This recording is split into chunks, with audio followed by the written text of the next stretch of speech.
memang benar terjadi orang mati tenggelam di kolam Kelampuak, di mana korban atas nama Madia Astawe, umur 4 tahun, itu alamat desa Babakan Gianyar, meninggal karena tenggelam.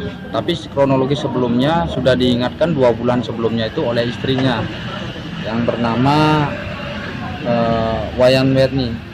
Jadi sudah diingatkan 2 bulan sebelumnya, tapi bapaknya ini, si korban ini memaksa untuk tetap mandi di sana. Nah, karena diundur-undur, kemudian akhirnya pada saat kesempatan liburan anak-anaknya, akhirnya istrinya dengan keluarganya berikut kakaknya ikut mandi di kolam Kelampuak tersebut.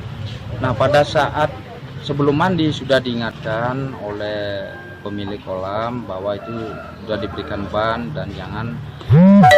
Tapi dari pengakuan daripada si korban ini kepada istrinya bahwa dia itu tetap mengurungkan niatnya untuk mandi dan disuruh hati-hati sehingga tenggelam dan meninggal.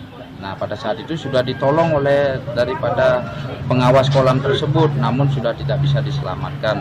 Dan ini murni bahwa orang tenggelam dan dari pihak keluarganya tidak menuntut untuk otopsi, dan selanjutnya korban menunggu ambulan dan akan dibawa ke pulang ke kampung Babakan Gianyar. Demikian hasil kesepakatan daripada pihak keluarga maupun istri dan kakak daripada korban. Nah, imbauan terkait dengan masyarakat sendiri bahwa apabila nanti menikmati alam atau suasana di tempat objek wisata yang belum pasti tingkat keamanannya itu pasti, jadi agar lebih berhati-hati dan tetap melihat situasi dan kondisi daripada tempat mereka akan melaksanakan kegiatan wisata pada saat liburan di malam, di hari Natal maupun Tahun Baru ini.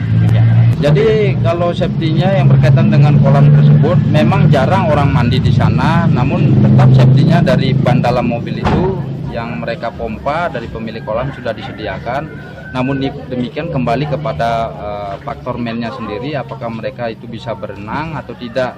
Nah, kalau memang sudah tidak bisa berenang, kenapa harus dipaksakan mereka berenang? Nah,